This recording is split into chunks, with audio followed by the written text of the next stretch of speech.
এবার একটা অংশে গিয়ে থেমেছিলাম। সেখানে আলোচনা করতে গিয়ে আমরা আকীদার মৌলিক জায়গাতে চলে আসি, তাই তো। তো আলিকের মৌলিক কিছু শিক্ষা আমাদের বাকি ছিল, এগুলো আলোচনা হচ্ছিল। আকীদার মূল শব্দটার অর্থ আমি কি বলেছিলাম মনে আছে তো? আকীদা কয়টা অর্থ? তিনটা। আকীদার একটা কি ছিল? আল লুজুম, একটা আল তাকিদ, একটা আর ইস্তিসাক না? ঠিক আছে।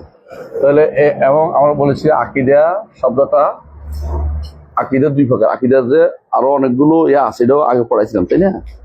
আকীদা শব্দটা অবশ্যই কোরআন এবং সুন্নাহর শব্দ, তাই না? এবং এটাতে কোনো সমস্যা নাই, ব্যবহার করতে কোনো অসুবিধা নাই। কারণ হাদিসের শব্দ এটা আসছে, লা ইয়াতাখিদুহুন্না আসছে সরাসরি।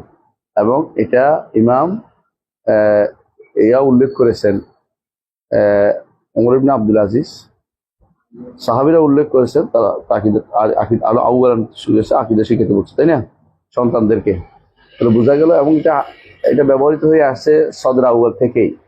আজ বেদুনে এঙ্কা বেদুনে নাকির, কেউ কোনোদিন আকীদা শব্দটির উপরে কোনো ইয়া করে নাই, মানে ব্যবহার করা যাবে না, এই কথা কোনদিন বলে নাই। এই প্রথম শুনতেছি এখন বাংলাদেশে এসে যে আকীদা শব্দ সমস্যা, বুঝা যাচ্ছে? তো আকীদা শব্দটি আমরা বলছিলাম যে আকীদা শব্দটি, আকীদা দুই প্রকার, এখানে লেখা আছে, মানে আকীদা নয়, তাই না? এক নম্বর হলো আল আকীদাতু আস-সাহিহা, দুই নম্বর হচ্ছে আল আকীদাতু বাতিলা। বলছিলাম আকীদা সাহিহা কখন হয়? ইজা ইজতামা ফি শাখসিন আও ইজা ইজতামা ফি খাবরিন। কোন আকীদা সহিহা হবে যখন কি হবে? ইজা কানাল মাসদারু সহিহান। দুই নম্বর হচ্ছে ইজা কানা আল মুখবিরু সাদিকান। বুঝে আসছে? আকীদা যখন যে মাসদার, উৎসটা শুদ্ধ হলে যে কোনো খবর, আমরা আকীদা তো সংবাদ, তাই না? আকীদা হচ্ছে সংবাদ, আকীদা কোনো অর্ডার না, অর্ডার হচ্ছে শরিয়া। বুঝে আসছে? আকীদা যেহেতু সংবাদ, হ্যাঁ, সেহেতু আকীদার এই শুদ্ধ হইতে হলে, সংবাদ যেমন শুদ্ধ হইতে হলে কি করতে হয়? যে উৎসটা শুদ্ধ হইতে হয় এবং বর্ণনাকারীরা শুদ্ধ হইতে হয়। যে আকীদা সহিহ হলে উৎস এবং বর্ণনাকারী দুইটা কি হতে হবে? গ্রহণযোগ্য হতে হবে। তো সেই দুইটা শর্ত পাওয়া গেলে যে কোনো আকীদা শুদ্ধ হয়, তাই না? আচ্ছা, এই মানদণ্ডে আমরা জানবো যে কোন আকীদা শুদ্ধ, কোন আকীদা শুদ্ধ কিভাবে। সেই হিসেবে আমরা দেখলাম যে আকীদা শুদ্ধ এখন একমাত্র কোরআনে কারীম ব্যতীত আর এবং রাসূলুল্লাহ সাল্লাল্লাহু আলাইহি ওয়াসাল্লাম হাদিস ব্যতীত আর কোনটার আকীদা শুদ্ধ বলার সুযোগ নেই। পৃথিবীতে যত মানুষ আছে কারো আকীদা শুদ্ধ নেই, কারণ কারো মাসদার সহি বলে দাবি করতে পারে না, এক নম্বর। দ্বিতীয়ত, কেউ সনদ দিয়ে বর্ণনা করতে পারে না, দুই নম্বর। তাহলে আমাদের নিকট কোরআন এবং সুন্নাহ যেটা আসছে, যেগুলো আমরা বলি সহি হাদিস, কোরআন এবং সহি সুন্নাহ বা কোরআন অথবা সহি হাদিস, এর বাইরে আকীদা শুদ্ধ হওয়ার কোনো সুযোগই নেই। কথা বুঝছেন? এই জন্য যাকেই বলবেন, এটা আপনি তাদেরকে যখন আলোচনা করবেন তখন ঠিকই তারা একদল কিন্তু দুর্বল বলে। আমার কাছে একদিন ওই বাড়িতে গিয়া বসছি, তো আমাকে আমার চাচা খুব মানে একটা দরবারের ভক্ত আর কি, তো বলতেছে, তোমরা আবার সহি আকীদা বানাইছো কি জন্য? আমি বললাম, মামা চাচা, আসলে একটা খবর আপনাকে শুনতে চাচ্ছি। কি কি? এই যে দেখেন ইয়ারা মাজার পূজারীরা, মাজার পূজারী কেউ নাই, আচ্ছা ঠিক আছে, এই যে ধরেন মাইজ ভান্ডারীরা, ওদের ব্যাপারে আপনার কি মত? ওরা কি আকীদা ঠিক আছে? না, ওদের আকীদা নষ্ট। তাহলে আপনিও কিন্তু তাহলে বলতেছেন আকীদা শুদ্ধ হওয়ার কথা। তাহলে আপনি স্বীকার করতেছেন যে আকীদা শুদ্ধ হয়, অশুদ্ধ হয়। কারণ আপনি স্বীকার করতেছেন যে মাইজ ভান্ডারীদের আকীদা শুদ্ধ নেই। তো আমি বলতেছি ধরেন আপনার আকীদা শুদ্ধ নেই, আর বলছে কেমনি এটার মানদণ্ড লাগবে না একটা? সবাই বলে যে আমার আকীদা শুদ্ধ। পৃথিবীতে কেউ বলে নাই যে আমার আকীদা অশুদ্ধ, এটা কেউ বলে না। কেন বলে না? অশুদ্ধ নিয়ে কেউ থাকতে চায় না। তাহলে আপনি কি হিসাবে কোন মানদণ্ডে আপনি বিচার করবেন আকীদা শুদ্ধ? হ্যাঁ, হিন্দুরা বলে যে, বা সুফিরা বলে আল হাকায়েক তাত্তাবুল আকায়েদ, বুঝছেন কিনা? আল হাকায়েক ওদের নিকট এটা।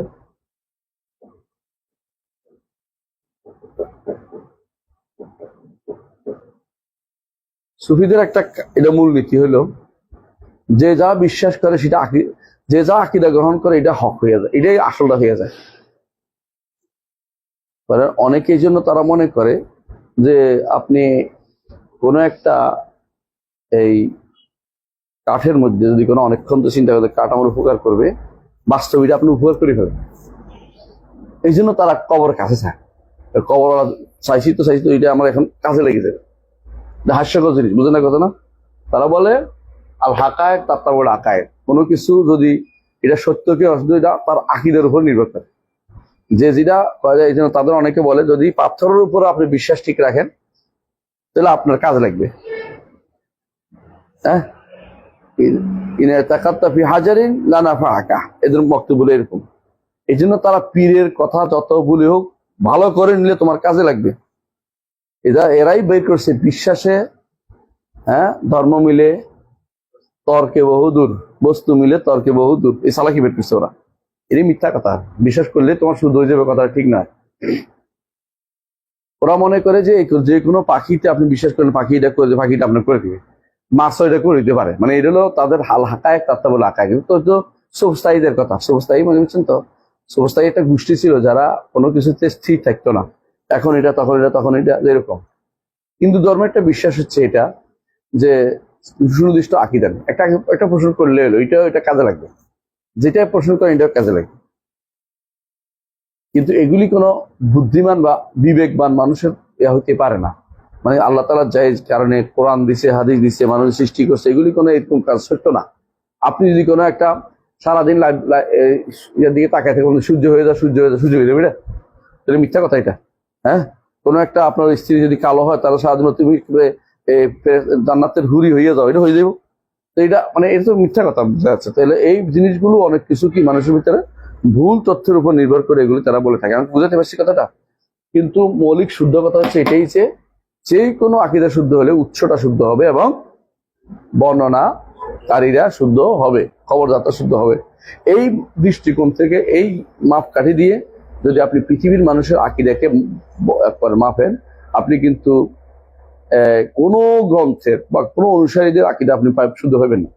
হিন্দু বৌদ্ধ তো নাই, যেটা যে সমস্ত জৈন, বৌদ্ধ, হিন্দু, অগ্নি উপাসক সব মন্দাই অথবা এই কনফুসিয়াস অথবা আরো যেগুলি আছে শান্ত, হ্যাঁ, এগুলির যে সমস্ত সিন্তু, এগুলি আকীদাগুলি আছে, এগুলি দেখবেন কিছুই নেই। এগুলি বসে বসে কজন লিখছে, এই আমার কথা শুন, মানে নেতা পাইছে লিখে বলছে, কিন্তু কোনো ইমানের কোনো দাঁত দাঁড়ানো কিছু নেই এর মধ্যে। এবং যেগুলি লিখছে ওদের সাথে কোনো সম্বন্ধ নেই, বুঝতে পারছি? আর যেগুলো এখন বলে থাকে যে আসমানি দিন, মিথ্যা কথা। আসমানি দিন একটাই, দেখি ইসলাম। ইসলাম ছাড়া আসমানি আদিয়ান সামাউইয়া যারা শব্দটা ব্যবহার করে, এটা একটা গুনার কাজ। আদিয়ান সামাউইয়া নাই, দিন সামাউইয়া, বুঝছেন তো? আদিয়ান সামাউই যত মানুষের বলবো সবগুলো বদভ্রষ্ট, আকীদায় বুঝেন। কারণ আল্লাহর কাছে দিন হচ্ছে একটাই, সামা থেকে দিন একটাই আছে, এটা কি? ইসলাম। ইন্না দীনা ইনদাল্লাহিল ইসলাম। আদিয়ান সামাউইয়া বলার তো কোনো মানেই হয় না। তবে কি বলতে পারবে যে কুতুব সামাউইয়া হতে পারে, অনেকগুলো কিতাব আসছে। হ্যাঁ, তো কুতুবের সামাউইয়ার মধ্যে যাদের সামাউই কুতুব যাদের বলে, তারা কি? ইহুদি, নাসারা, তাই তো? তারা অনুসরণ করে চলে তাওরাত, ইনজিল, জাবুর। তো এই কিতাবগুলির মধ্যে কোরআন ছাড়া আর কোনো কিতাবের এখন আর অবিকৃত অবস্থায় নাই। এই জন্য তো পড়তে পারেন আপনারা, আব্দুল জাহাঙ্গীর রহমতুল্লাহ একটা বই আছে, হ্যাঁ হ্যাঁ, না কিতাবুল মুকাদ্দাস ও আর একটু বাড়তি আছে। হ্যাঁ হ্যাঁ, এরকম বই আছে একটা, এরকম বই থাকতে পারে। আরো একটা বই আছে, ছোট একটা বই আছে, দুটো আছে বই। এবং রহমতুল্লাহ কিরারবির বইও পড়তে পারেন, উনি সংক্ষেপ করছে এটা, এজালকে সংক্ষিপ্ত রূপ অনুবাদ করছে। খুবই সুন্দর জিনিস, দরকার এটা। এগুলি পড়লে আপনি বুঝতে পারবেন যে কত রকমের বিকৃতি হয়েছে, বিকৃতির রকম ফের। মানে নিরপেক্ষ দেখতে পারবেন। অর্থাৎ এগুলোর ভিতরে হক পাওয়া হচ্ছে একেবারে মাইক্রোস্কোপ দিয়ে খুঁজে দেবে কোনটা আসল কোনটা নকল, এমন অবস্থা পৌঁছে গেছে। সেখানে আপনার একমাত্র আপনি সহি আকীদা নিতে হলে আপনার কোরআন এবং সুন্নাহ থাকতে হবে। কথা বুঝতে পারছি? এই জায়গা তাহলে আমরা বুঝতে পারলাম যে সহি আকীদা কোথায় আছে, শুধু কোরআন এবং সুন্নাহ আছে, তাই তো? আচ্ছা, তাহলে আমরা এই বিষয়ে আরেকটু আগাই যাই। ওই হ্যাঁ, ও আমি টিভিতে বন্ধ করার জন্য, এটা তো এরকম না। কিছু বোর্ড আছে, হোয়াইট বোর্ড না যেগুলো আছে, আরেক পৃষ্ঠা উন্মোচন করা যায়, ডিজিটাল বোর্ড। তো আমরা এখন বুঝলাম যে আকীদা কি হয়, শুদ্ধ হয়, বাতিল হয়, তাই তো? তো আমাদের আকীদা যে শুদ্ধ, এটা কিভাবে বুঝবো? আকীদা শুদ্ধ আকীদার কয়টা নাম আছে এগুলো আমরা পড়াইছি, তাই না? এক নম্বর নাম কি? আসমা আল আকীদা as-সাহিহা। আবার একটু বলি, তার ধারাবাহিকতা রক্ষা হবে। শুদ্ধ আকীদার কয়টা নাম আছে? এক নম্বর হচ্ছে আল ঈমান, দুই নম্বর হচ্ছে as-সুন্নাহ, তিন নম্বর হচ্ছে আত-তাওহীদ। এই তিনটা নাম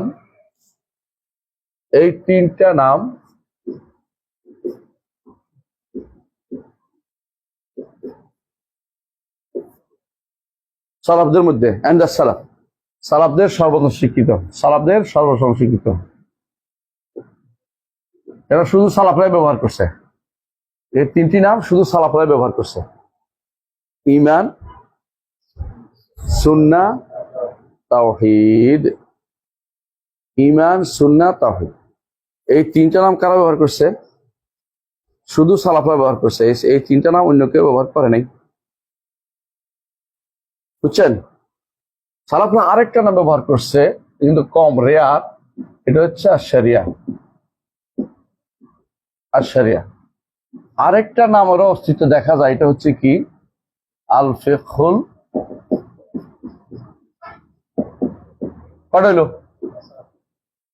পাঁচটা নাম। এই পাঁচটা নাম শুধু সালাফরা ব্যবহার করছে। এই ফিল্ডের জন্য পাঁচটা নাম শুধু সালাফে সালিম ব্যবহার করছে। দুই একজন অন্যরা ব্যবহার করছে, কিন্তু মূল এদের পাঁচটা নাম কাদের? শুধু সালাফদের। অর্থাৎ পূর্ববর্তী ইমামরা, যদি আপনি বলেন যে হ্যাঁ ইমাম আহমদ ইবনে হাম্বল পর্যন্ত, তাহলে তারা এই নামগুলি ব্যবহার করছে কি বলেন? এই বিষয়ের জন্য, এই ফন্নের জন্য তারা এই পাঁচটা নাম ব্যবহার করছে। এর বাইরে একটা নাম হচ্ছে আল আকীদা। এটা মোশতারাক, মানে সবাই ব্যবহার করছে। এর মধ্যে একজন হচ্ছে কে? as-সালাফ ওয়াল মুতাকাল্লিমুন। সালাফরা ব্যবহার করছে এবং কালাম শাস্ত্রবিদরা ব্যবহার করছে, হ্যাঁ, এবং এই নামটা আল ফালাসিফা ব্যবহার করছে। তাদেরকে ফালাসিফা বলেন, মুসলিম দার্শনিক বলেন, ওরাও ব্যবহার করছে। আকীদা শব্দটা এই শব্দটা ব্যাপকভাবে ব্যবহৃত হয়েছে।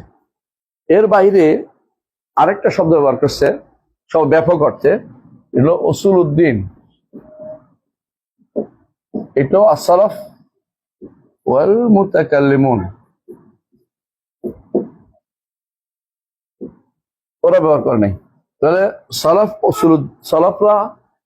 সালাফরা ব্যবহার করছে উসুলউদ্দিন শব্দটি, আকীদা শব্দটি তারা ব্যবহার করছে।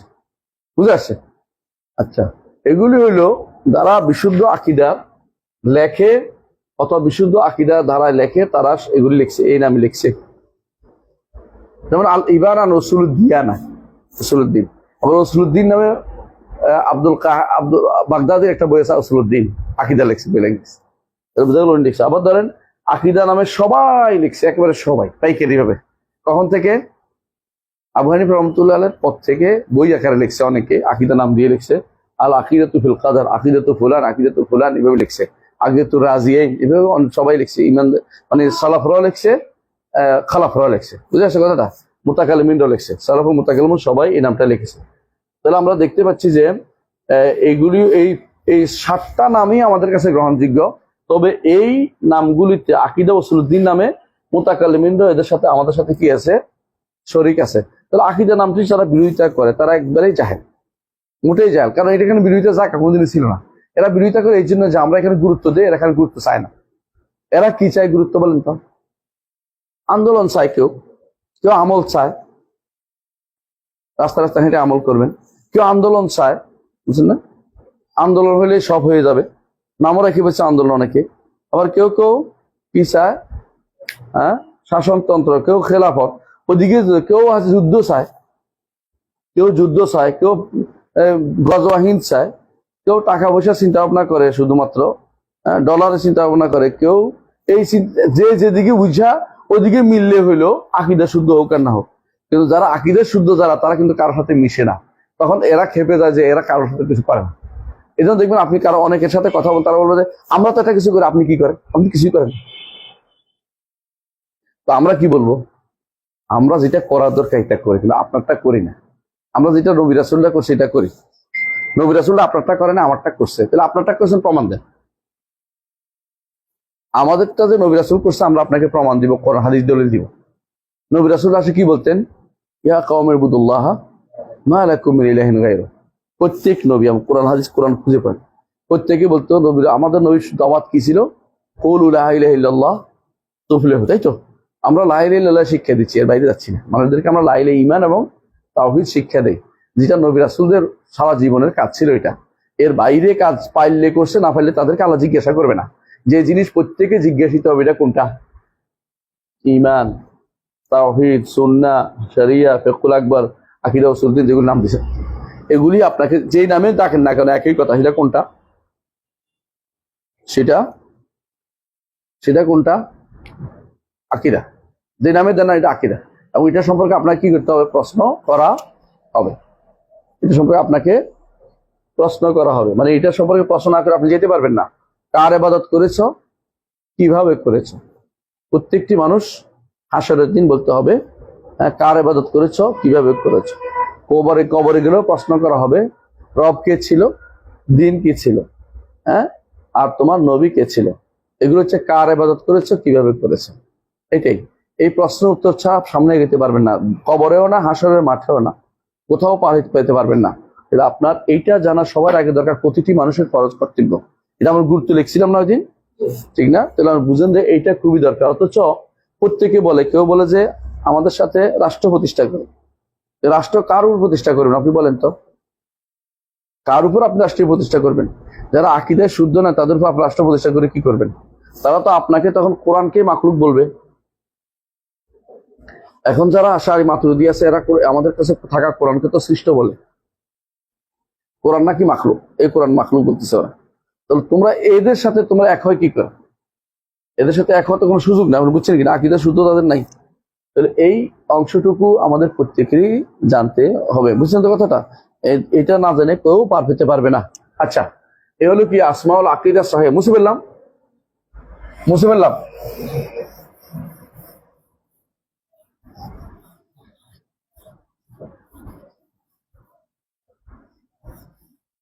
আসমাউল আকীদা আল বাতিলা। আসমাউল আকীদা আল বাতিলা, আকীদার বাতিল কিছু নাম আছে। এর মধ্যে একটা হচ্ছে ইলমুল কালাম। ইলমুল কালাম বাতিল নাম। বাতিল নাম কেন? এই শব্দটি সালফে সালেহীর মধ্যে পরিচিত ছিল না, বরং সালফে নিন্দা করছে, বই লিখছে, একটা দুইটা না। আবু হানিফা রহমতুল্লাহ আলাই, ইমাম আবু ইউসুফ, ইমাম মুহাম্মদ, প্রত্যেকেই ইলমুল কালামের কি করছে? ইলমুল কালামের নিন্দা করছে। ইলমুল কালাম নিন্দা করে যাম্মুল কালাম লিল হারাওয়ি, এবং যাম্মুল কালাম দিয়ে দুনিয়া ভর্তি বহু গ্রন্থ লেখা হয়ে গেছে, আলেমরা লিখেছে। আপনারা যদি কোনো একবার সর্বশেষ যদি পড়তে চান, তাহলে আব্দুল্লাহ জাহাঙ্গীর রহমতুল্লাহ বইয়ের মধ্যে, ভূমিকার মধ্যে পাবেন, হ্যাঁ, যে যাম্মুল কালাম শাস্ত্র আসল নিন্দনীয়। কিন্তু আমাদের দেশে এখনো ভাবি বলেন বা ইয়াতে বলেন, আরব ইসলামী বিশ্ববিদ্যালয় বলেন, অথবা যে কোনো ইউনিভার্সিটিগুলোতে যে ইসলামিক স্টাডিজ পড়ানো হয়, সবগুলি দেখবেন যে আকীদার নাম দিছে ইলমুল কালাম। আকীদার নাম করে ইলমুল কালাম। সেখানে একদম কুফরি কালামের বইগুলি পড়ানো হয়, কারণ তারা সহজ আকীদা বাদ দিয়ে বাহারুল কালাম, তারপরে অমুকের নাসাফি, ইয়ানসিবুদ্দুনিয়া নাসফান, সব আকীদা নষ্ট করে যেটা এটি পড়ায়, তো ওইগুলোর নাম দিছে ইলমুল কালাম। কারণ তাদের নিকট ইলমুল কালাম, কালাম শাস্ত্রবিদ্যা হচ্ছে তাদের পূর্বসূরি। আর আল্লাহ আমাদের নিকট, আমাদের পূর্বসূরি হচ্ছে ইমামরা, সাহাবায়ে কেরাম, তাবেঈন, আইম্মাত তাবেঈন, এরা হচ্ছে আমাদের পূর্বসূরি। রাসূলুল্লাহ সাল্লাল্লাহু আলাইহি ওয়াসাল্লাম আমাদের পূর্বসূরিদের উপরে, মাথার উপরে। তাজ, মাথার তাজের মতো। তাহলে এই কবি যে বলছেন কথাটা সত্য। ওমাইয়া জাআলিল গুরাবা লাহু দালিলান ইয়াদুল্লু আলা জিয়াফিল কিলাবি, যে কেউ মনে করে যে কাকে আমার পথ দেখাবে, কাক কোথায় নিয়ে যাবে? ময়লার বাগানে, ময়লার বাগানে। হ্যাঁ, এই জন্য বলতে কবি আরেক কবি বলতেছেন ওমাইয়া জাআল গুরাবা লাহু দালিলান ইয়াদুল্লু আলা নাউসিল মাজুসি। নাউসুল মাজুস হলো মাজুসদের একটা গোষ্ঠী আছে যারা, এটাকে বলে জৈন মাজুসদের একটা গোষ্ঠী আছে যারা কি করে, মৃতদেহ দাফনও করে না, পোড়ায়ও না। তো মৃতদেহ কি করে, উঁচু ঘরের ছাদে রেখে দেয়, তো পাখি ঠোকরায় ঠোকরায় খায়। তো বলতেছে কবি যে কেউ কাকেরে বলে যে আমার পথ দেখাবে, কাকে কোথায় নিয়ে যাবে? মাজুসের ওই মরা লাশটার কাছে নিয়ে যাবে। ইয়াদুল্লু আলা নাউসিল মাজুসি, মাজুসের নাউসের কাছে নিয়ে যাবে, বাক্সটার কাছে, যেখান থেকে খোঁজায় বের করতে পারে, কারণ সে তো এটাই পথ দেখাবে, তা তো এটাই চিনি। তো কালাম শাস্ত্রবিদরা আপনাকে কালামে নিয়ে যাবে, আল্লাহ কোরআন সুন্নাহ আকীদার দিকে নিয়ে যাবে না। তারা সাধারণত বেহুদা সময় নষ্ট করবে। আপনাদের আশেপাশে যারা এরকম কাজ করে দেখবেন যে ওর সারাদিন আল্লাহর বাণীটা, রসুলের বাণীটা শুনবে না, তাহলে এটা হয়ে যায়, তাহলে ওইটা হয়ে যায়। ওই কালাম শাস্ত্রবিদদের বক্তব্য দিয়ে তারা সময় নষ্ট করে। একটা নাম এটা। দ্বিতীয় নাম কি ওদের? আল ফালসাফা, অর্থ কি? দর্শন।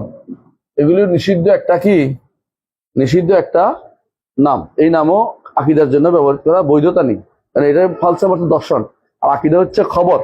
ফালসাফা অর্থ দেখা, দেখে ইমান আনার জিনিস না, যা দেখে ফেলছে এটা ইমানের জিনিস না। কথা বুঝছেন? এটা বিশ্বাসের জিনিস হতে পারে কিন্তু ইমানের জিনিস হয় না। ইমান হচ্ছে এমন জিনিস যা দেখা যায় না, বুঝছেন? দেখা যাচ্ছে না, এখন ভবিষ্যতে যাতেও পারে, আল্লাহকে দেখবো আমরা, ফেরেশতাদেরও দেখতে পাবো। হ্যাঁ, ইয়াউমা ইয়ারাউনাল মালাইকাতা ইয়াকুলুনা হিজরাম মাহজুরা, লা বুশরা ইয়াউমাযিল মুজরিমিন ওয়া ইয়াকুলুনা হিজরাম মাহজুরা। ফেরেশতা দেখলে এদিন হায় হায় দেখি বলছে, এখন কিছু ফালাইতে পারবো না। হ্যাঁ, তো এই জন্য ফালসাফা হচ্ছে দর্শনের নাম, দর্শন মানে দেখা। হ্যাঁ, আর ইলমুল কালাম হচ্ছে কথা বলা। দিন হচ্ছে মানার নাম, কথা বলার নাম নয়। দিন হচ্ছে আল্লাহ রসুল বলেছে আমাদেরকে মেনে নেওয়ার নাম। সুতরাং এই দুইটা নাম গ্রহণযোগ্য না। আরেকটা নাম আছে বলে মা ওয়ারা উত্তাবিয়া, অর্থাৎ প্রকৃতির বাইরে। হ্যাঁ, প্রকৃতির বাইরে। আর আরেকটা নাম বলে তারা মেটাফিজিক্স। বিশ্বাসীদেরকে তারা মেটাফিজিক্স বলে, বুঝছেন তো? আরেকটা নাম আছে কি, থিওলজিয়া।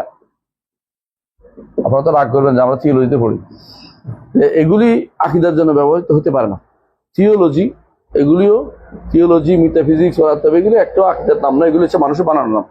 এরপরে কেউ কেউ বলে 6 নম্বর যে আত-তাসাউফ, আকীদার নাম তাসাউফ দিয়ে চালাই দিচ্ছে। এগুলি সবগুলি হচ্ছে শয়তানের দেয়া নাম। এগুলি কোনো ইমানদার এই নামগুলি উল্লেখ করতে পারে না, কারণ এগুলি হচ্ছে দিনকে নষ্ট করার জন্য, আকীদাকে নষ্ট করার জন্য এই নামগুলি হচ্ছে এক একটা হাতিয়ার। এই জন্য এগুলি থেকে আমাদেরকে কি থাকতে হবে, দূরে থাকতে হবে। এখন আমরা বুঝতে পারলাম যে আকীদা কি আছে, সহিয়া আছে, আকীদা বাতিল আছে। আকীদা সহিয়ার কিছু নাম আছে, আকীদা বাতিলের কিছু নাম আছে। এটা তো বুঝে আসছে? বুঝতে পারলাম? হ্যাঁ হ্যাঁ হ্যাঁ, লিখছেন? লিখছেন এটা? থিওলজিয়া, আল মেটাফিজিকিয়া, মেটাফিজিক বলে, মেটাফিজিক বলে। আপনাদেরকে মেটাফিজিক্স লেখে ওরা প্রচুর পরিমাণে, মেটাফিজিক্স লেখে। আমি তো আরবিতে লিখে দিছি বোঝানোর জন্য।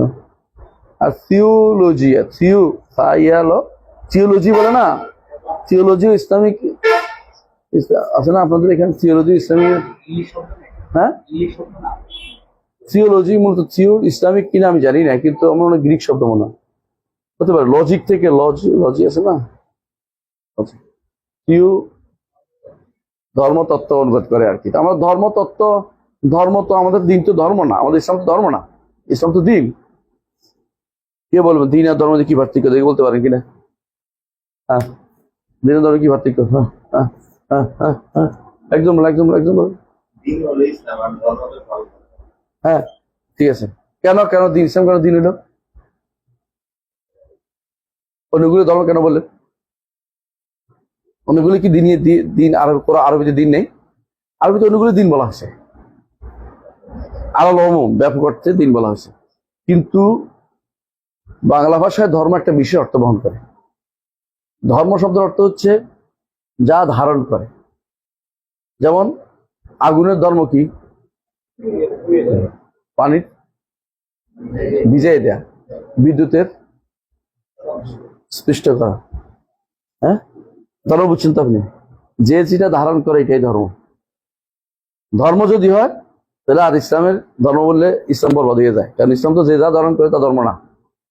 ইসলাম হচ্ছে দিন। দিন অর্থ হচ্ছে দান, অর্থ মানা। মানা অর্থ হচ্ছে কেউ তাকে অর্ডার করছে, সে মেনে নিচ্ছে। এই জন্য দিন হচ্ছে এমন জিনিস যাতে কোনো অর্ডার থাকবে আর কেউ মেনে নিবে, এটা হচ্ছে দিন। কথায় পার্থক্য বুঝছেন তো? ইসলাম কেউ ধর্ম লিখলে সঙ্গে সঙ্গে আপনি প্রটেস্ট করবেন, ইসলাম কোনো ধর্মের নাম না। এটা ধর্ম অর্থ যে কোনো জিনিস হইতে পারে, ধর্ম। হ্যাঁ, যে কোনো ধর্ম হইতে পারে, কিন্তু ইসলাম হচ্ছে দিন। আল্লাহ এই জন্য বলছে ইন্না দীনা, এবং দিনই রাখতে হবে, ব্যাখ্যা করতে হবে। শব্দ পরিবর্তন করে দিলে হবে না, ইচ্ছা করলে বাংলা পরিবর্তন করে দিয়েন না। সারা এই শব্দ পরিবর্তন কিন্তু করে দেওয়ার মধ্যে ক্ষতি আছে। আপনি যদি কোনো দেখেন, ভালো করে খেয়াল করেন, এই যে দুরুদ শব্দ অর্থ কি কন্ত? হ্যাঁ, দুরুদ অর্থ কি? দুরুদ কর না, রসুলের উপরে দুরুদ পাঠ। দুরুদ অর্থ কি? আসলে কেউ জানে না অর্থ কি, তাই না? আচ্ছা, জানা আপনি সালাত সালাম আর রসুল বলতে ঠিক হইতো, বুঝতে দে সাল্লাল্লাহু আলাইহি ওয়াসাল্লাম বলার কথা বলছে। আর দুরুদ পড়ার কারণে এখন মিলাদ পড়ে, বুঝছেন তো? ধীরে ধীরে অন্যদিকে চলে গেছে এটা অর্থ। হ্যাঁ, বুঝছেন? রোজা অর্থ না খেয়ে থাকা। আমরা কি সম কি না খেয়ে থাকা? তো এই জন্য তারা হিন্দুরাও রোজা রাখি দিল একাদশী, বুঝছেন? তো এটা তো না খেয়ে থাকে, অন্ন খায় না, সব খায়। তো অন্ন না খেলে তো আমরা তো ডায়াবেটিস রোগী, আমরা তো। হ্যাঁ, অন্ন না খেলে আরো ভালো, বেশি বেশি করে সিনে মুড়ি খেলে ভালোই ভালো থাকতে পারো। দেখি রোজা হইলো নাকি, মানে সম হইলো না, রোজা হইলো। ওদের নিকটে এটা একটা একাদশী পালন করে না, আরো অন্যরাও আছে। এর অর্থ হচ্ছে আপনি পরিভাষা পরিবর্তন করলে ভিন্ন অর্থ চলে আসে অনেক সময়। কোনো ক্রমে পরিভাষা পরিবর্তন করবেন না। আপনি সালাতে যখন নামাজ হয়ে গেছে, তো আপনি নমস্তে হয়ে গেছে, বুঝছেন তো? সালাত নামাজ করবেন না, সালাতে রাখেন। কেউ না বুঝলে মুখে বুঝাই দেন, কিন্তু শব্দটা রাখেন, কারণ এগুলো একদম সারাই পরিভাষা। সারাই পরিভাষা পরিবর্তন দরকার নেই। আপনি ধরেন আজানের জন্য আহ্বান বলেন, আহ্বান বলেন না ডাকা, তাহলে যে কোনো জিনিস ডাকলে হইবে। এরপরে আজানের শব্দ লাগতেছে না, কিন্তু আজান শব্দ আপনার শব্দ লাগবে। একামতের জন্য শব্দটি লাগতেছে, আপনি পরিবর্তন করেন না যে হ্যাঁ দাঁড়াও, দাঁড়ানো বলেন না, ওরা একামাই বলেন। দাঁড় করানো বলেন না, একামাই বলেন। মানে সব শব্দ পরিবর্তন করিতে নাই, সব শব্দ পরিবর্তন, সরাই পরিভাষা পরিবর্তন করলে বিপদ ডেকে আনে। অনেকেই জিনিস বুঝে না, এই জন্য যেটাই পাই কাল পরিবর্তন করে বাংলা অনুবাদ করে উল্টাপাল্টা লেখে। এই যে এখন বানাচ্ছে দিন, আপনার দিন কিভাবে লেখেন? দয় ব। আচ্ছা বলো তো, দয় বয় উচ্চারণ করা যায়? এটা ভুল তো, কারণ দোয়া তো না, এটা দিন তো তাল দিয়া, তো দয় ব আসলো কোথেকে এটার মধ্যে? এটা মারাত্মক ভুল। দিন তো দ দিরই কে আর দৈন্তন্য হবে, তাই তো? এরা এখন এটা লেখে না, এরা এখন রসিকের দৈন্তন্য লিখে লেখতেছে। দিন রাত দিন হয়ে গেছে না, এটা কেমন লেখে এরা? আবার আপনারা যারা লিখছেন আগে ভুল লিখছেন, দর নিচে বয়াইব কি জন্য? খাইতে বয়াইব, বদ কারণটা কি নেই? দদ নাকি? দদের আমরা ব দিয়ে লিখি, ও তো বুঝেননি, দ বুঝানোর জন্য। তাও আমার এখানে এত শব্দ শুরু করার আগে যদি কোনো দর নিচে ব একটা দেয়, এটা কেমনে পড়লো নাকি? আপনি কষ্ট দিচ্ছেন মানুষের বেহুদা। দ দিরিকে দৈন্তন্য বাস হয়ে গেছে, দর নিচে ব দিবেন কি জন্য? আমি বুঝতে চাচ্ছি এটাই যে আপনারা অনেক সময় সবাই শব্দ পরিবর্তন করে নিলে শেষ পর্যন্ত শরীয়তের পরিভাষা দূরে চলে যায়। ওই কিরকম কিরকম দুধ খাবে কিনে, দুধ কিরকম সাদা, সাদা কিরকম বকের মতো, বক কিরকম এইরকম দেখো, ওরে বাবারে এইটা আমার গলা দিয়ে যাবে না, আমি দুধ খাবো না। বুঝছেন না কথাটা? দুধ তো তরল জিনিস ছিল, এটা বলতে পারতো তরল একটা পানির মতো জিনিস না, দুধের কাছে সাদা। সাদা কিরকম? একদম বকের মতো। বক কিরকম? এরকম মাথাটা এরকম এমনি আছে, ওইটাও বক, গলা দিয়ে আমি যাবো না, আমি দুধ খাবো না। আমি তো বকের মতো, বক এরকম, দুধে খাওয়া বন্ধ হয়ে গেছে। স্যার শরীয়তে শব্দ পরিবর্তন করতে করতে অনেক দূরে নিয়ে গেলে বিপদটা এখানে হয়। সারাই শব্দ পরিবর্তন কখন হয়? যখন মানুষ তিন ভাষা পুরো অনুবাদ করে, তিন ভাষা অনুবাদ হয়ে যায়। বুঝলেন নাই?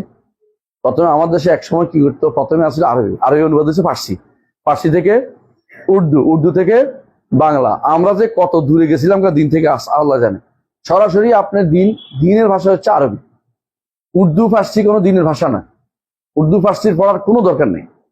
যেই জুহুদ আরবিতে হয়েছে, উর্দুতে এই জুহুদ হয়নি। উর্দুতে এই জুহুদ গুলি যেগুলি অতিরিক্ত হয়েছে এগুলি আরবিতে আছে, না থাকলে এগুলি দরকার নেই, একদম নাই, মনে রাখবেন, কোনো দরকার নেই। বুঝলেন কিনা? কেউ যদি বলে বাংলায় যে জুহুদ হয়েছে, কেউ যদি বলে আরবিতে এই জুহুদ পাচ্ছি না খুঁজে, তাহলে এই ব্যক্তি পথভ্রষ্ট। আর আরবিতে একজন দুজন না, পুরো গোষ্ঠীর পর গোষ্ঠী, প্রজন্মের পর প্রজন্ম, কত প্রজন্ম, 1200 হিজরি পর্যন্ত প্রজন্মের প্রজন্ম আরবিতে লিখছে বইপত্র। এরপরে আঞ্চলিক ভাষা অনুবাদ হয়েছে, বুঝলেন? উর্দু গুলিতে পরে না লেখা হয়েছে বই। উর্দু বই যদি আপনি ভালো করে খোঁজেন, 1200 হিজরি অত আগে নাও পাইবেন না আপনি। ইংরেজরা আসার আগে উর্দু ছিলই না। তাহলে আপনার এখানে জুহুদ এত বেশি আসলো কোথেকে? আপনার উর্দু কেন শিখাইতে হইব? উর্দু কেন শিখাতে? আপনি আরবিতে যদি শিখতে না পারেন, যে দিন তো কঠিন কিছু না, যে জায়গাটুকু আপনার আরবিতে নাই ওই জায়গাটুকু আপনার দিনে নাই, কোথাও নাই, বুঝছেন? অন্য ভাষাতে আছে, এরপর আরবিতে অনুবাদ করে আপনি মানুষকে দিন শিখিয়ে দিবেন। আপনার এটা আপনি হচ্ছে সবচেয়ে চরম হতভাগা, আপনি বেহুদা কাম করতেছেন। এটা কখনোই অনুমতি জিনিস হতে পারে না, সত্য না এটা, কথা বুঝছেন? এই জন্য উর্দু ভাষার কোনো বই পড়বেন না। আপনাদেরকে আরবি শিখতে হবে, আরবি ভাষার বই থেকে পড়বেন, মূল বই থেকে পড়বেন। আচ্ছা বলেন তো, কোরআনে কারীম তো আরবি, তাই না? রসুলের হাদিসও আরবি, তাফসির গুলো আরবি, তারপরে ইয়াগুলো, হ্যাঁ, তাফসির গুলো আরবি, হাদিসের ব্যাখ্যাগুলো আরবি, ফেকা, উসুলে ফেকা। তাহলে আপনি অন্য ভাষা কেন যাচ্ছেন? অন্য ভাষা যে ব্যক্তি সূরা সারটা লিখছে উর্দু ভাষায়, না বুঝার কারণে এগুলো আপনার কাজে লাগবে না। একটা উদাহরণ দিয়ে বুঝতে পারবেন। একজন নাম হচ্ছে ইসমাইল হাক্কি ব্রুসাউই, ইসমাইল হাক্কি ব্রুসাউই, ব্রুসের এই লোক হচ্ছে ইউরোপের এক লোক, একটা তাফসির লিখছে, ইসমাইল হাক্কি ব্রুসাউই। ব্রুসের এই লোক একটা তাফসির লিখছে, নাম দিছে তাফসির রুহুল বায়ান, রুহুল মাআনি না, রুহুল বায়ান। এই তাফসিরটা সে কিছু আরবি, কিছু ফার্সি, কিছু তুর্কি দিয়ে তাফসিরটা করছে, সব ভাষা ব্যবহার করছে, বুঝছেন তো? সে যেটা বুঝছে এটা লিখছে। যদি আমরা ডিকশনারি দেখি, সব সময় একটা শব্দ আছে ডিকশনারিতে, আল্লাহর কোরআনের মধ্যে একটা শব্দ আছে, ইয়া আইয়ুহাল্লাযীনা আমানুত্তাকুল্লাহ ওয়াবতাগু ইলাইহিল ওয়াসিলা। এই ওয়াসিলা শব্দের অর্থ আপনি ডিকশনারি খোঁজেন, ডিকশনারি আপনার কাছে দেখেন, মুআজ্জামুল আওসাত, মুআজ্জামুল কি আল মুআজ্জামুল ওয়াসিত আছে, টাকার কথা। আমি তো মুআজ্জামুল ওয়াসিত কিনছিলাম, আছে না? দেখেন তো মুআজ্জামুল ওয়াসিত খুলেন তো, ওসিলা শব্দের অর্থ দেখেন তো, ওয়া দিয়ে দেখেন, ওয়ার মধ্যে যান,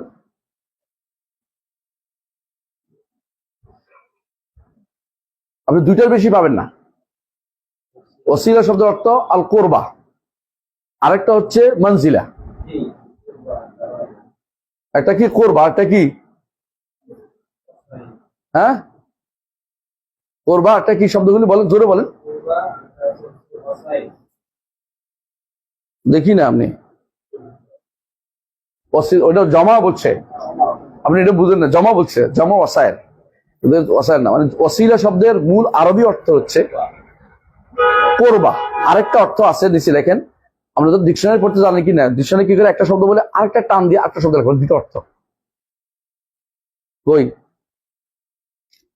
আপনি দেখেন না ওসিলা শব্দ কই? আলো, এই দারাজা দেখছেন না, আলো ওসিলা অর্থ করবা, দেখছেন তো?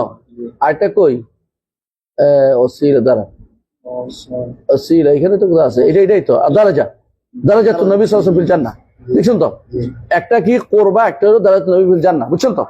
তাহলে দেখতে পাচ্ছি আমরা ওসিলা শব্দের অর্থ মূলত দুইটা অর্থ, একটা কি নৈকট্য, আরেকটা অর্থ কি জান্নাতের একটা স্থান, যেখানে আমরা দোয়াটা করি, হ্যাঁ, আল্লাহুম্মা হাতিল ওয়াসিলাত ওয়াল ফাদিলা, ওয়াসিলা বলি না, এই ওয়াসিলা তো জান্নাতের একটা স্তর দেন রাসূলুল্লাহ সাল্লাল্লাহু আলাইহি ওয়াসাল্লামকে, যেখানে একজন মানুষের জায়গা হবে, তিনি হচ্ছেন মুহাম্মদুর নবী, মুহাম্মদুর রাসূলুল্লাহ সাল্লাল্লাহু আলাইহি ওয়াসাল্লাম। এর বাইরে অন্য কোনো অর্থ নাই কিন্তু ওসিলা শব্দটির, তাহলে অর্থ কি? ইয়া আইয়ুহাল্লাযীনা আমানুত্তাকুল্লাহ, হে ঈমানদারগণ তাকওয়া অবলম্বন করো, ওয়াবতাগু ইলাইহিল ওয়াসিলা, এবং তার কাছে যাওয়ার জন্য নৈকট্য অর্জন করো, তার নৈকট্য অর্জন করো, তার দিকের নৈকট্য অর্জন করো। ইলাইহি, তালাশ করো তার দিকের নৈকট্য, এর অর্থ। ওসিলা অর্থ মাধ্যম নাই, কিন্তু আরবি ভাষায় তো ওসিলা অর্থ মাধ্যম নাই। দেখছেন না, আমি ডিকশনারি দেখাচ্ছি আপনাকে, কোনো দিনে কোনো ডিকশনারিতে পাবেন না ওসিলা অর্থ মাধ্যম। ওসিলা অর্থ মাধ্যম এটা কে করছে? বেদাতিরা করছে। কোত্থেকে? ইসমাইল হক ব্রসবের বইয়ের মধ্যে। সে যেহেতু ঘটনা হচ্ছে ওসিলা শব্দটি আরবিতে অর্থ, উর্দুতে এসে ওসিলা অর্থ মাধ্যম আছে, ফার্সিতে ওসিলা অর্থ মাধ্যম আছে, এবং তুর্কিতে ওসিলা অর্থ মাধ্যম আছে, বাংলাতেও ওসিলা অর্থ মাধ্যম আছে। এখন আপনি যদি কোনো আরবি কোরআন এবং হাদিসের শব্দকে বাংলা ভাষায় বুঝেন তো সমস্যা, বুঝছেন? আপনি যদি কোরআন হাদিসের শব্দকে আমার নিজের ভাষা দিয়ে কোরআন হাদিসের শব্দ বুঝিতে তো সমস্যা, তখন কিরকম হবে? কি বলছে? কাল্লা বাররানা, কল্লা বারোয়ানা, এরকম নিজের মতো করে বোঝা হয়েছে। এটা বুঝলেন নাই? বাজারে গেছে কল্লা কত, কাল্লা বাররানা, কল্লা বারোয়ানা। আল্লাহ কেছে, আল্লাহ কিটা কইছে? আল্লাহ কেছে কাল্লা, হে বুঝছে কল্লা। আল্লাহ কেছে কাল্লা, হে কই বুঝছে কল্লা। মানুষের ভিতরে এরকম আছে। তো সে একটা রামি ইসারে ফোন দিছে, আমরা দেখতেছিলাম। রামি ইসা একজন মিশরি ব্যক্তি, তো ওরা বলতেছে, তো রামি ইসা ওরা জিজ্ঞাসা করছে, আচ্ছা কোরআনের মধ্যে আলীর কথা কত আছে? কথা আবু বকরের কথা তো কোরআন নাই, আলীর কথা আছে? আছে, হ্যাঁ আছে। কোথায়? হাযা সিরাতু আলিয়্যিন মুস্তাকিম। হ্যাঁ, আলীর কথা আছে, ঠিক আছে নাকি? এরকম আয়াত আছে নাকি? আয়াতটা কি? হাযা সিরাতুন আলাইয়্যা আছে। ও কি করছে? আলাইয়ারে আলী পড়ছে, আলাইয়ারে আলী পড়ছে। শুধু শিয়ার দোষ দিয়ে লাভ নাই, আপনাদের হুজুরও কইছে। কে কইছে? ফালান তাহিদালাহু ওয়ালিয়া মুর্শিদা। বুঝছেন তো? অলি মুর্শিদ নাই। কে কইছে এটা? হ্যাঁ, চরের লোকেরা কইছে। বুঝছেন তো? চরের লোকেরা কইছে যে অলি মুর্শিদ না থাকলে, হ্যাঁ, সে হেদায়েত পাবে না। আল্লাহ কইছে। এই অলি মুর্শিদ বুঝিয়ে এই পীর সাহেবের বুঝাইছে। হ্যাঁ, তারা এটা দিয়ে তফসির দিচ্ছে। আপনি কি কইবেন? হাত পাখা দিয়ে যারা তফসির দিতে পারে, হাত পাখা তফসির শুনছেন না? হ্যাঁ, কি আবু আনিবে না? হ্যাঁ, কে? ইমাম বুখারীর। এই তো মাশাআল্লাহ জানছে। ইমাম বুখারী স্বপ্নে দেখছে তাফসীর কি হচ্ছেন, রাসূলের উপর বাতাস দিয়ে তাকাচ্ছেন। এই জন্য তারা হাত পাখার গুরুত্ব বর্ণনা, হাত পাখায় ভোট দিতে ওইটা দিয়ে। মানে পাগল কারা কেউ গাছে ধরে নাকি? আল্লাহ চিন্তা করতে হবে যে কোরআন হাদিসের কত অপব্যাখ্যা করতে পারে তারা। এগুলির মূল কারণ হচ্ছে আপনার বুঝ দিয়ে কোরআন হাদিস বুঝতে হবে না, কোরআন বুঝতে হবে সালফে সালেহিনের বুঝ দিয়ে। কথা কি বুঝতে পারছি? এটাই আমি লিখবো ইনশাআল্লাহ। তাহলে আমরা বুঝতে পারছি যে আকীদার কিছু বাতিল নাম আছে, কিছু বিশুদ্ধ নাম আছে। তো এই বাতিল নামগুলো কোনোভাবেই ব্যবহার করা যাবে না, কারণ খারাপ নাম, মূল নাম যদি দূরে চলে যায় তাহলে সেটা কি হয়ে যায়? ভিন্ন অর্থ প্রদান করে। এগুলি একটাও সহি অর্থ প্রদান করে না। এগুলি প্রত্যেকেই আকীদার উপরে নাম দিচ্ছে এটা, কিন্তু আমাদের কাছে আকীদার নামটাই নিতে হবে। বুঝে যাচ্ছে? আকীদার নাম অথবা যে 5টা নাম 7টা নাম আছে এগুলি আমাদের চলে, কোনো সমস্যা নেই, কিন্তু এর বাইরে এই 6টা নাম একটাও চলে না, একটাও চলে না। এগুলি কোনোভাবে ব্যবহার করা যাবে না আকীদার উপরে। যদি এই নামে কোনো ডিপার্টমেন্ট কেউ খোলে, আপনারা বিরোধিতা করতে হবে। আপনাদের দায়িত্ব হচ্ছে বিরোধিতা করা, স্মারকলিপি দিবেন দরকার ইয়ার কাছে। এটা করা যাবে না, কারণ এটা মিথ্যা জিনিস, বুঝলেন নি? আচ্ছা শাবাব, তাহলে আমরা দেখতে পাইলাম যে আকীদার কি আছে, শুদ্ধ নাম অশুদ্ধ নাম আছে। আচ্ছা, তাহলে এখন শুদ্ধ দিকে চলে আসি। শুদ্ধ আকীদা। এখন বলেন বিশুদ্ধ আকীদার উৎস কি? তাই না? আমরা তো বলছিলাম বিশুদ্ধ আকীদার উৎস শুদ্ধ হইতে হবে না, উৎস শুদ্ধ হইতে হবে, এবং একটা হলো খবরদাতা, উৎস শুদ্ধ হইতে হবে এবং খবরদাতা শুদ্ধ হইতে, তাই তো? এই হিসাবে বিশুদ্ধ আকীদার আমাদের নিকট উৎস কি? এটা লিখেছে মাসাদিরুল আকীদা সাহিহা, লেখছি বোধ আপনাদের, তাই না? এটা পড়াইছিলাম না? কি মনে আছে? আহসানতা। এক নম্বর কি আল ওয়াহি, আমাদের নিকট এক নম্বর আল, এটা বলে আল মাসদারুল আসিল, আল মাসদারুল আসিল আল ওয়াহি। বিশুদ্ধ আকীদার মৌলিক উৎস হচ্ছে কি? ওয়াহি। ওয়াহি ছাড়া বিশুদ্ধ আকীদার কোনো উৎস নাই। আর ওয়াহি কয় প্রকার? দুই প্রকার, তাই না? একটা হচ্ছে কি আল মাতলু আও আল কোরআন, অথবা আল কোরআন। দুই নম্বর হচ্ছে গায়রুল মাতলু as-সুন্নাহ। দুই নম্বর বিশুদ্ধ আকীদার আরো উৎস আছে, ইজমাউস সালাফ, ইজমাউস সালাফ। বিশুদ্ধ আকীদার তিন নম্বর উৎস কি? আল ফিতরাতুস সাওয়িয়া। বিশুদ্ধ আকীদার আরেকটা উৎস কি? আল আকলুস সালিম। এগুলি আমরা এই সংক্ষেপে পড়াই দিলাম, আগেও পড়ছেন আপনারা, আমি বলে দিচ্ছি সংক্ষেপে আরেকবার, যদি ভুলে না যাই। তাহলে মাসাদের গুলি আমাদের কি একেবারেই সুনির্দিষ্ট, আমরা একটাই বড় মাসদার বলি। এগুলিকে আমরা বলি কি বলি? এগুলিকে আল মাসাদিরুল মুসানেদা, আল মাসানেদুল মুসানেদা, সহযোগী। আল মাসাদিরুল মুসানেদা বা সহযোগী। এগুলি কোনো কিছু নতুন করে সাব্যস্ত করে না, এগুলি যেটা সাব্যস্ত হয়েছে ওটাকে সাপোর্ট করে। সাপোর্ট করা বুঝেন? সাপোর্ট বুঝেন না? একটা হক কথা কইছে, আপনি বলে হ্যাঁ ওর কথাটা হক আছে, এইটা হলো সাপোর্ট করা। এগুলি সাপোর্ট করে, কিন্তু এগুলি নিজেদের পক্ষ থেকে কোনো আকীদা সাব্যস্ত করতে পারে না। তো সাহাবায়ে কেরাম এটা কিভাবে বলবেন? সলফের এটা, কারণ সাহাবায়ে কেরাম এটা কোনোদিনে না দেখলে করতো না, এজমা হওয়ার কোনো সুযোগ ছিল না। সাহাবায়ে কেরাম কোনো কিছু এজমা হওয়ার অর্থ কি? তারা নিশ্চয়ই রাসূলুল্লাহ সাল্লাল্লাহু আলাইহি ওয়াসাল্লাম থেকে শুনেছে, কারণ রাসূলুল্লাহ সাল্লাল্লাহু আলাইহি ওয়াসাল্লাম বলেছেন লা তাজতামু উম্মতি আলা দালালাতিন আবাদান, লা তাজতামু উম্মতি আলা দালালাত, আমার উম্মত কখনো পথভ্রষ্ট একমত হবে না। এই জন্য ইমাম আহমদ ইবনে হাম্বল বিরোধিতা করছেন, একজনের বিরোধিতা করে তিনি হকের উপর ছিলেন, অন্যরা সবাই একমত হয়েও বাতিলের উপর ছিলেন। যাক, তাহলে আমরা জানলাম কি মাসাদের আকীদা, তাই না? এরপরে আমরা আপনাদেরকে পড়াইছি কিনা জানি না যে আকীদা, এগুলি থেকে আকীদা গ্রহণের নীতিমালা কি পড়াইছি? বিশুদ্ধ আকীদা জানলাম, কিন্তু এগুলি থেকে বিশুদ্ধ আকীদা কোনটা? কোরআন এবং সুন্নাহ, তাই তো? কোরআন এবং সুন্নাহ এবং এগুলি বিশুদ্ধ আকীদা। এইটার মানে না কে কে, এটা আমরা বলবো। যারা বিশুদ্ধ আকীদার বিষয়টা এটা মানে না অনেকে, এইটা মানে না অনেকে, এটাকে মানে সবাই, কিন্তু সেলিম শর্ত দেয় না। আর কেউ এটা মানে ভিন্নভাবে, কেউ এটা মোটেই মানে না, কেউ এটা কিছু মানে এরকম। এটা আলোচনা করব। তবে মূলত এটা হচ্ছে আমাদের স্ট্রাকচার আহলুস সুন্নাহ ওয়াল জামাতে বা সহিহ আকীদার উৎস হচ্ছে এগুলিকে গুরুত্ব দিতে হবে। এখন আমরা উল্লেখ করব যে কিভাবে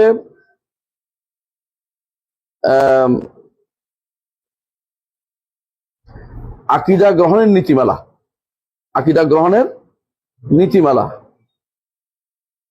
আকীদা গ্রহণের নীতিমালা।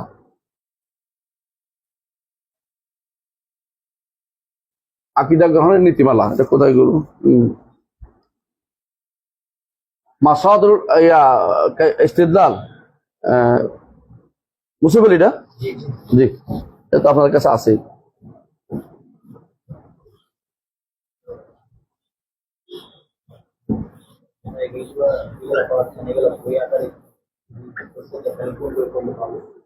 বই আকারে নাই তো, আমি বলছি দিলে পড়ে বই আকারে কই ফেলবে, আমি পড়ে জমাইছি, এরকম লিখতেছি। কিছু কিছু আমার এখানে নোট আছে হালকা, এক দুই এক শব্দ আছে, কিছু নেই, যেটা আমি লিখছি এত নেই, আরো কম।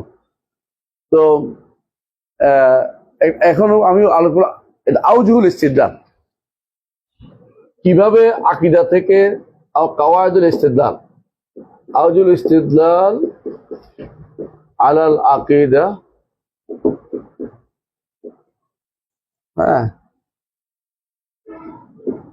মিনাল মাসাদের, মাসদার থেকে কিভাবে আকীদা গ্রহণ করবেন, কিছু নীতিমালা আছে। মাসদার থেকে আকীদা গ্রহণের কিছু নীতিমালা আছে। মাসদার মানে উৎস থেকে নিবেন না, উৎসগুলিতে আকীদার কিছু নীতিমালা আপনাকে ফলো করে চলতে হবে, কারণ নীতিমালা সবসময় লাগে, সব জায়গাতেই কিছু নীতিমালা, আকীদা গ্রহণের নীতিমালা, আকীদা গ্রহণের নীতিমালা। তো এই আকীদা গ্রহণের নীতিমালাগুলি আমি একটা একটা করে উল্লেখ করবো। এক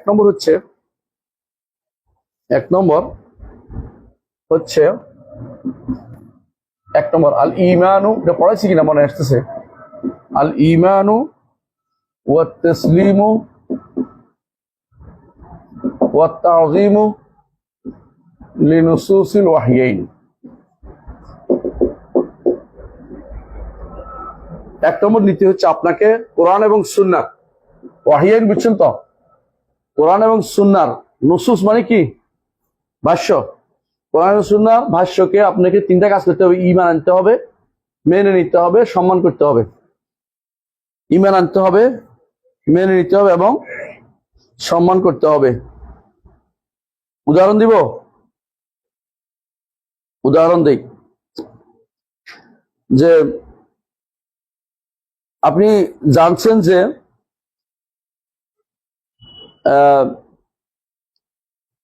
রাসূলুল্লাহ সাল্লাল্লাহু আলাইহি ওয়াসাল্লাম বলছেন, আল্লাহ তাআলা বলছেন, তাব্বাত ইয়াদা আবি লাহাব ওয়া তাব্বা, আবু লাহাব এর দুই হাত ধ্বংস হয়েছে, সেও ধ্বংস হয়েছে। বুঝছে না? আবু লাহাবের ধ্বংস কে লিখছে? আল্লাহ। আবু লাহাবকে ধ্বংস করছে কে? আল্লাহ। পথভ্রষ্ট করছে কে? আল্লাহ। তারা বুঝছেন? এখন আপনার মনোভূত হচ্ছে না, আল্লাহকে যদি কোনো পথভ্রষ্টকারী বলি তাহলে তো কি হয়েছে?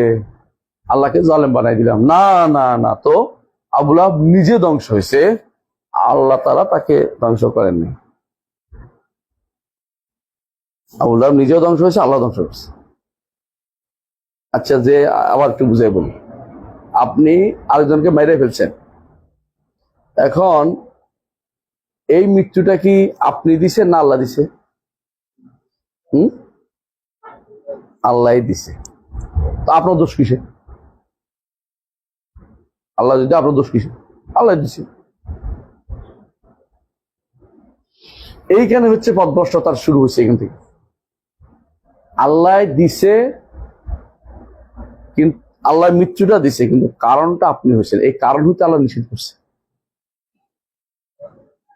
আল্লাহ শরীয়ত দিচ্ছে আপনাকে যে কারোর মারিও না, ওরা তাকতুলু আনফুসাকুম বলছে না? যেমন ধরেন বিষ আল্লাহ সৃষ্টি করছে না? এখন কেউ বিষ খেয়ে মরে যাবে, বলতেন মরবো না, আল্লাহ কেন বিষ সৃষ্টি করছে, আমি খাচ্ছি, এটা তো করে না। সবার না বিষ খাওয়া যাবে না, মরে যাইতে, তো বুঝছে যে এটা তো বিপদ, এটা করবে না, কিন্তু কারোর মারার ক্ষেত্রে কিন্তু ঠিকই দৌড়ে আসে। আপনারা যদি কেউ একটা থাপ্পড় দেয়, এরপরে বলে, যদি বলে আল্লাহ লেখছে বলে দোস্ত তোর একটা থাপ্পড় দিছি, আপনি কি বলবেন? যাক, ঠিক কথা কইছে, এটা কইবেন? কি কইবেন? দোস্ত আল্লাহ কিন্তু এটাও লিখছিল, একটা থাপ্পড় দিয়ে এটাও লিখছিল। হ্যাঁ, আল্লাহ কিন্তু এটাও লিখছে, দেখ কত জোরে। হ্যাঁ, এ যদি 120 হ্যাঁ ইয়া দিতে থাকে, আপনি 130 দিবেন গতিতে। এটা তো বলেন না যে আল্লাহ লিখছে বলে এটা দিচ্ছি, জায়েজ না বলো। আল্লাহ তাআলা কাজটা হতে দেন, দুনিয়ার বুকে মানুষকে এইভাবে তৈরি করছে, কাজটা তিনি হতে ঘটাবেন। কিন্তু তোমাকে নিষেধ করছে, সাবধান, গুনার কাজটা করিও না। আপনার মৃত্যু এভাবে লেখা হয়েছে, ওকে পথভ্রষ্ট করেছেন। ইমানদারের জন্য পথ রাস্তা খুলে দিয়েছেন, কাফেরের জন্য কি করেছেন? বাধা দিয়ে দিচ্ছেন। ওয়াজআলনা মিন বাইনি আইদিহিম সাদ্দা ওয়া মিন খালফিহিম সাদ্দা ফাআগশাইনাহুম ফাহুম লা ইউবসিরুন। তাদের সামনে বাধা দিয়েছি, পিছনে বাধা দিয়েছি, তাদেরকে ঢেকে দিয়ে চোখ বন্ধ করে দিলাম, দেখতে পায় না। কে করছে এটা? আল্লাহ না? আল্লাহ বলছে যা আমি করছি, তাই না? জাহাল না, আমি করছি, আমরা করছি। তো আল্লাহ এটা করছে, তাহলে আল্লাহ আপনার কি দোষ? হ্যাঁ, আল্লাহ তো, আপনার দোষ হচ্ছে আল্লাহর কাছে হেদায়েত চাচ্ছেন না। আপনার দোষ হচ্ছে আল্লাহ তো বলে না যে তোমারে করছি, আল্লাহ এটা আম কথা বলছে, কাফেরদের করছে। আমরা কাফের, আপনি যখন জানছেন যে আল্লাহ কাউকে কি করতেছে, সামনে বাধা, পিছনে বাধা, কাউকে ডাকনা দিছে, দেখতে না পায়, আল্লাহর কাছে মাফ, আল্লাহ আমি যেন এদের মধ্যে না হই। বান্দাদের মধ্যে কাউকে তিনি জাহান্নামে দিবেন, নির্ধারণ করে রাখছেন, লাকাদ হাক্কাল কাউলু আলা আকসারিহিম ফাহুম লা ইউমিনুন। ঈমান আনবে না, নির্ধারণ করছে, আকসার ঈমান আনবে না। এই জন্য আকসার মানুষ এখনো ঈমানদার না, আল্লাহ নির্ধারণ করছেন। কিন্তু আপনি যেন এটার ভিতরে না পড়েন, আপনি দৌড়াবেন, শুধু আপনি এমন ভাবে দৌড়াবেন যে কোনো পিছন দিকে তাকাবেন। আল্লাহ কোন রকমে ফাফিরু ইলাল্লাহ, আমি অন্যদিকে আপনার দিকে ফিরে আসতে চাই। আমি বুঝতে পারছি কিছু মানুষকে আপনি পথভ্রষ্ট করে জাহান্নামে যাবেন, কিছু মানুষকে জান্নাত দিবেন। আমি এই দলে থাকতে চাই। আপনি এই দলে থাকতে চাইলে আল্লাহ ওইটা দিবে না, কিন্তু আপনি এই দলে থাকতে চান না, এরপর আল্লাহ এটা কেন করলেন? তো আপনি ওই দলে যাবেন, কারণ আপনি আল্লাহর কাজের উপর প্রশ্ন করছেন। তাহলে আপনার কি করতে হবে? আপনার দায়িত্ব হচ্ছে শরিয়া মোতাবেক চলা আর বিশ্বাস করা যে আল্লাহ তাআলা ভাগ করে রাখছেন। ডান হাতে একটা গোষ্ঠী জাহান্নামের জন্য নির্ধারণ করে রাখছেন, বাম হাতে আরেকটা গোষ্ঠীকে জাহান্নামের জন্য নির্ধারণ করেছেন। জান্নাতে একটা গোষ্ঠী, জাহান্নামী আরেকটা গোষ্ঠী। এখন আল্লাহ আপনি চিন্তা করবেন যে আল্লাহ আমি যেন ডান হাতের গোষ্ঠী থাকি। আমি দোয়া করতে থাকবেন, যে ব্যক্তি দোয়া করবে, ভয় করবে, ইবাদত করবে, সামনে এগবে, আল্লাহ তাকে বাম হাতে নেবেন না। আর যে ব্যক্তি এই কথা বলবে আল্লাহ এই কথা কেন করলো, সে ব্যক্তি বাম হাতে যাবে। মানে পার্থক্য বুঝছেন তো? আল্লাহর কাজের উপর প্রশ্ন করার ক্ষমতা আপনার নাই, কারণ তিনি মনিব, আপনি দাস। দাসের দায়িত্ব নয় মনিব, দাসের কোনো কাজ নেই মনিব কথার কাজের কোনো কি করা, প্রশ্ন তোলার কোনো অধিকার তার নাই। আর এমন দাস যদি হয় যে, এমন মনিব যদি হয় যে মনিব অত্যন্ত রহমদিন, অত্যন্ত দয়াবান, তাহলে তিনি চাইবেন যে দাস একটু চলুক, আমি তারা আরেকটু আগাই দেব, একটু আগলে আমি তাকে আরো একটু আগাই দেবো। মান তাকাররাবা ইলাইয়া শিবরান তাকাররাবতু ইলাইহি যিরাআন, না যিরাআন, ওমান তাকাররাবা ইলাইহি যিরাআন তাকাররাবতু ইলাইহি বা'দ। যে এগিয়ে আসলে আমি তাকে কাছে এগিয়ে আনবো, আরো কাছে যাবে। এই তাকারুব অর্থ কি? মাসাফা না, এটা কি? হ্যাঁ, ইলাই, তার দিকে কি দিয়ে, ইমান ও আমল দিয়ে এগিয়ে আসলে আমি তাকে আরো কাছে টেনে নেব। আল্লাহর দিকে একটু গেলে আল্লাহ আপনাকে পথ দেখাবেন। ওয়াল্লাযিনা জাহাদু ফিনা লানাহদিয়ান্নাহুম সুবুলানা। আমার দিকে একটু কষ্ট করে চতুর্দিক থেকে ফিরে আসো, আমি তোমার পথ দেখাবো, যে এই পথে তুমি পার পেতে পারো। যে পথ একটাই, কিন্তু বিভিন্ন ভাবে দেখাবে যে কিভাবে তুমি ওই পথে যাবে। রাস্তা বিভিন্ন দেখাই দিবে, রাস্তা কিন্তু একটাই, যেটা হক পথটা যাওয়ার জন্য তোমার জন্য উন্মুক্ত করে দিবেন। বিভিন্ন রকমের সহযোগিতা তোমায় করবেন তিনি। এটা হচ্ছে মূল কথা। এইটা না বুঝলে তো সমস্যা। এখন আপনি যদি বলেন আল্লাহ এটা কেমনে বললো, এটা মানি না, এটা সম্মান করি না, তাহলে আপনি শেষ। আরেকটা উদাহরণ দিয়ে বুঝবেন। হ্যাঁ, এই বসবো আমি, বিসমিল্লাহ। হ্যাঁ, তো আরেকটা উদাহরণ দিলে বুঝবেন। হাদিসে আছে রাসূলুল্লাহ সাল্লাল্লাহু আলাইহি ওয়াসাল্লাম বলেছেন যে, রাসূলুল্লাহ সাল্লাল্লাহু আলাইহি ওয়াসাল্লাম বলেছেন যে মাছির এক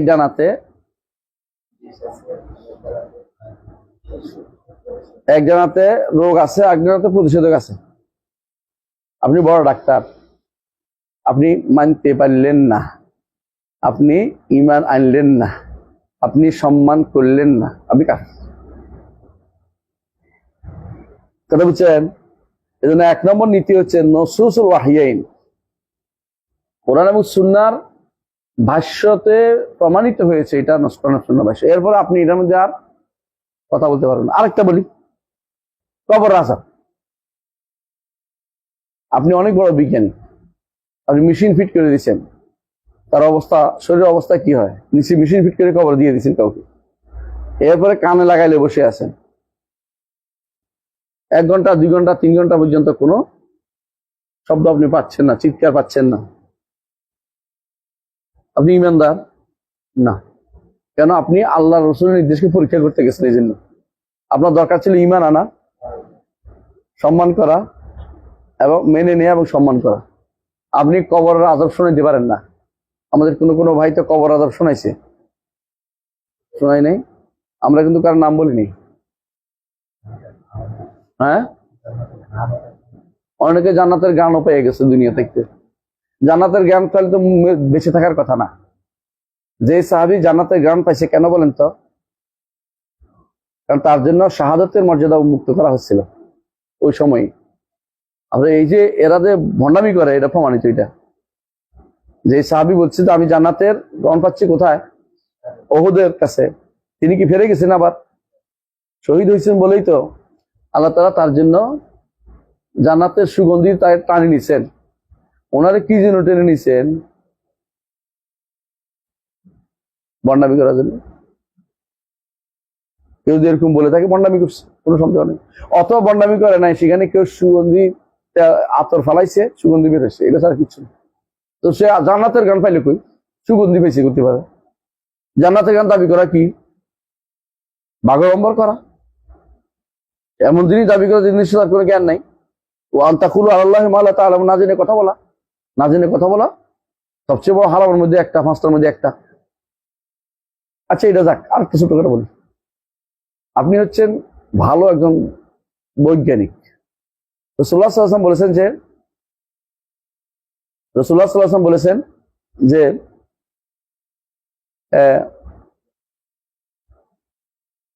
পুলসেরাত কিসের মতো? হ্যাঁ, চুলের মতো মিহি। আর দাঁড় কিসের মতো? তরের মতো, তাই না?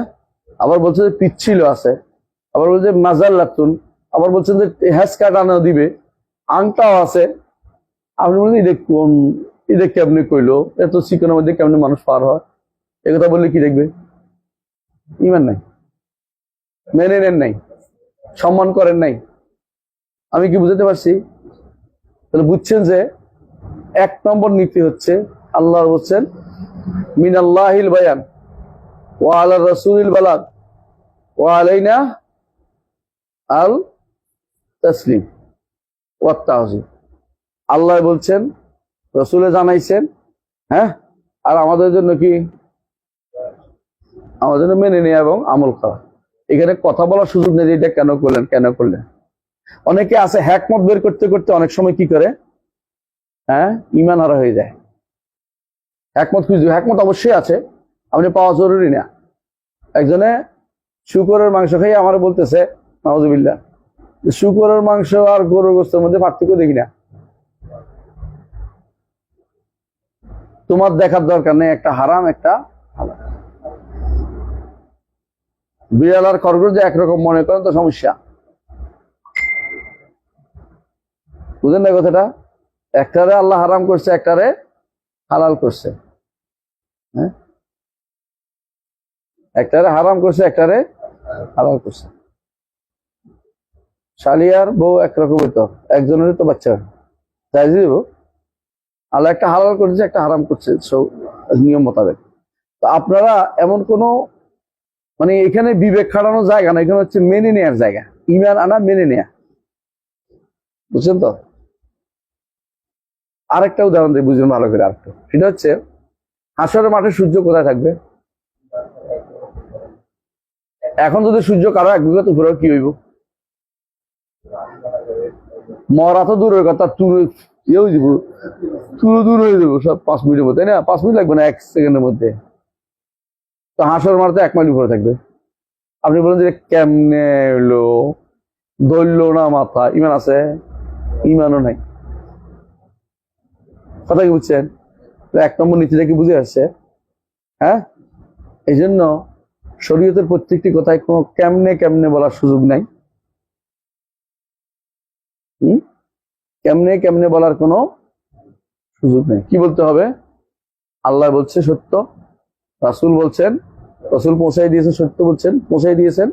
আমাদের দায়িত্ব হচ্ছে এটা মেনে নেয়া। একজন মুসলিম কখনো উল্টা পথে চলতে পারে না, মুসলিম যদি হয়। মুসলিম হলে উল্টা পথে চিন্তা করতে পারি না। তাহলে হ্যাঁ, কিভাবে আমরা আকীদা গ্রহণ করব, এর মধ্যে 1 নম্বর নীতি বললাম। বাকি আরো 9টা বা 10টা নীতি রয়েছে, বা 7টা 8টা নীতি রয়েছে, এগুলো অন্যদিন পড়াবো, আজকে আর পড়াবো না। সুবহানাকাল্লাহুম্মা ওয়া বিহামদিকা আশহাদু আল্লা ইলাহা ইল্লা আনতা আস্তাগফিরুকা ওয়া আতুবু ইলাইক। আসসালামু আলাইকুম ওয়া রাহমাতুল্লাহি ওয়া বারাকাতুহু।